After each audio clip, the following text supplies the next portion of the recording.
Hey there, it's Holly from Hollyland.com. It's about 2 o'clock in the morning here. And I wanted to share about when I'm going to talk about depression. I'm going to talk about being out of alignment.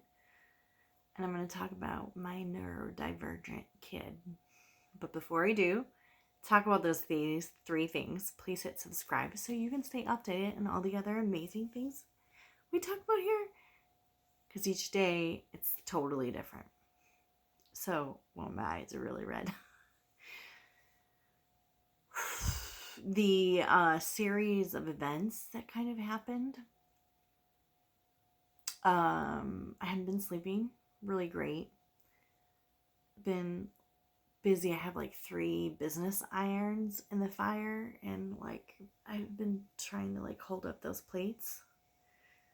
And then kids, laundry, dishes, food, and then I saw this memory that I had on Facebook from 2 years ago. I have written an article. You can read the memory. It's like updated and rebooted, really. For right now, I will click that, or I'll put that link in the description so you can read the story and understand the background to it. So basically what all that meant was I went back to bed. And like hid under the covers for a while. And you know, when I do that, it's always kind of scary of like, oh my God, my business, my house, my friendships, what's going to happen with all of those things if I just stay in bed all day? And of course, I never stay in bed all day. But when you're in the middle of it, you have those fears that pop up, right? And at happenstance, it's really great. I love Facebook because I learn actually a bunch of shit on Facebook. My friend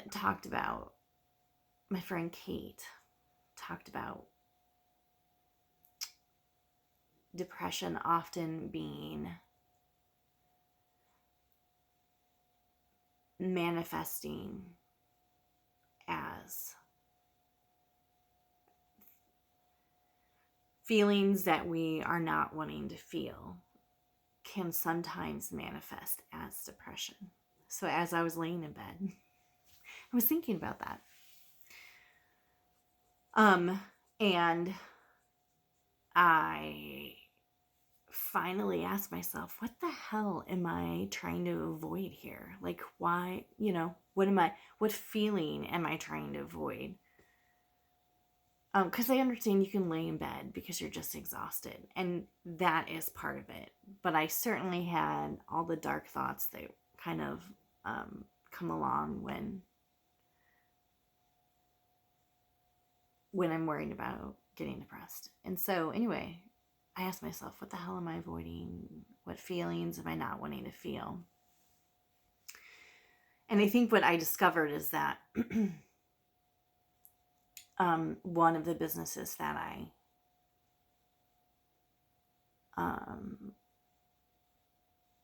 am a part of, I was presented with something and said yes to it, and then realized today that it's wildly out of alignment with how I want to do business. Actually, it's using a model that I don't want to use. And so I was having all these thoughts about being like a failure, the whole, if you make an excuse, then like that's just your way of trying to get out of it or something like that. Anyway, so I was really thankful that I saw that post from my friend Kate, because that allowed me to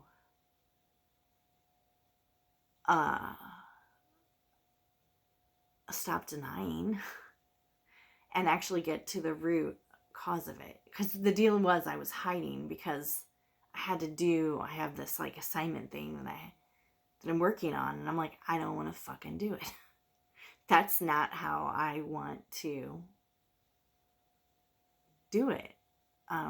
Getting up every day, having to do that in that way makes me want to vomit. And it has been, and it's why I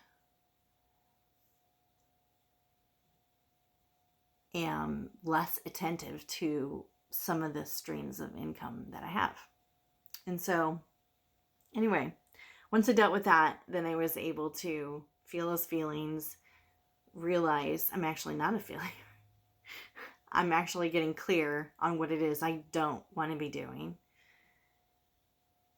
and how I don't want to do it. And then,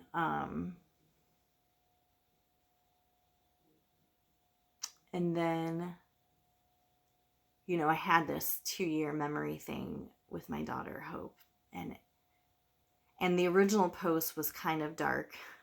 It was like one of these honest mommy pieces, which again, you can read in the comments or in the description below. This is a prettier version, a medium friendly version, because the first was filled with a lot of anger and some less diplomatic way of writing. And then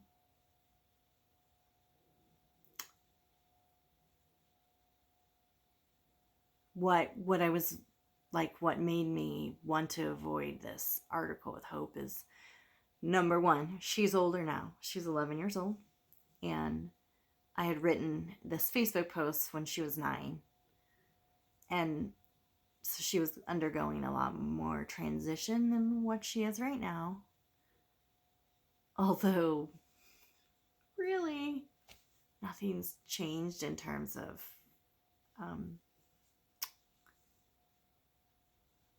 her output. Things are still tumultuous, and they'll always be. And so, anyway, so she's older now, and I'm thinking, can I write about her? She's going to get a Facebook account eventually. I have all the stuff about her. How does she feel about this? So I asked her, and she said it was okay. So she gave me permission to share our story. And then in the original post from 2 years ago, there was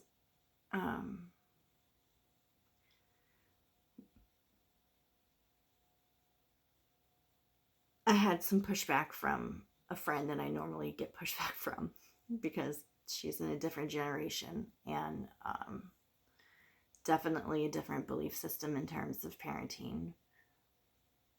And anyway, so I was just thinking, God, if I publish this again, I'm going to get more pushback from other people besides just her, and I'm going to have to defend my position and blah, blah, blah. And do I really have the emotional bandwidth to do that? And I said, fuck it. Yeah, I do. Because it's important for people to know about. And then the other thing is, I didn't want it to be whiny or a feel sorry for me thing. Which is kind of what it was. Because it was pretty raw when I wrote it 2 years ago. And because that's like I really hate it. I mean,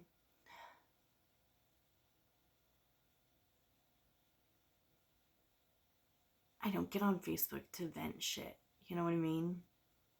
I get on to process it like I would a journal. And of course, then I get feedback from people, but I don't want to be a whiner on Facebook and on Medium now. So anyway, I knew I had to tweak some stuff. And I knew I had to add some stuff. And the stuff that I added was that, oh God, I'm going to cry. Here it comes. Jesus. The very unique combination of me and my daughter is, well, it's really challenging. So she has a great relationship with her dad. Like, her dad can handle her,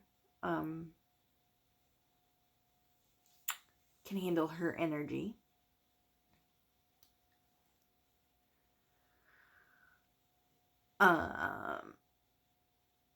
And so I've always felt like slightly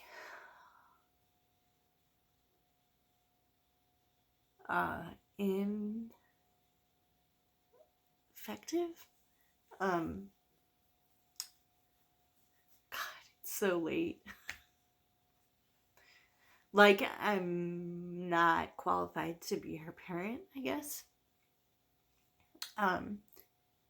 Because we are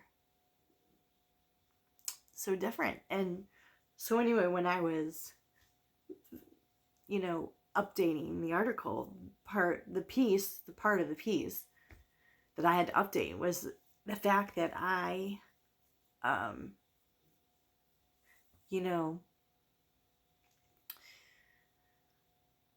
I am sure I have some undiagnosed neurodivergent ability shit. And, to look at to look at the history of me as a kid growing up and all this kind of stuff. There are just some signs there that point to the fact that I wasn't a normal kid and a lot of shit bothered me. And anyway, so I'm like the sensory avoiding adult trying to raise this sensory seeking kid. And what a brain fuck that basically is for me as the adult, and how hard that is as someone who like really loves quiet and loves organization and white spaces that are like easy on the eyes and easy on the brain. to have this kid who's like the exact opposite, through no fault of her own, through no choice of her own, and you're sitting there going, what the hell, God? Not that I really have any kind of God relationship, but what the hell, universe? Are you fucking crazy? How can this relationship even ever work? So anyway, that's what I was avoiding. And once I finally got those words out onto the page, it was so much better to feel these feelings and to be able to name them and move on, and saying that tomorrow's gonna be another day and I can get up and face tomorrow with whatever it holds. And it doesn't have to be like today. Tomorrow is going to have its own things. So anyway, that is all. Thanks for listening, and once again, holding my tears. And I talk to you sometime. Thanks for being here. All right, bye.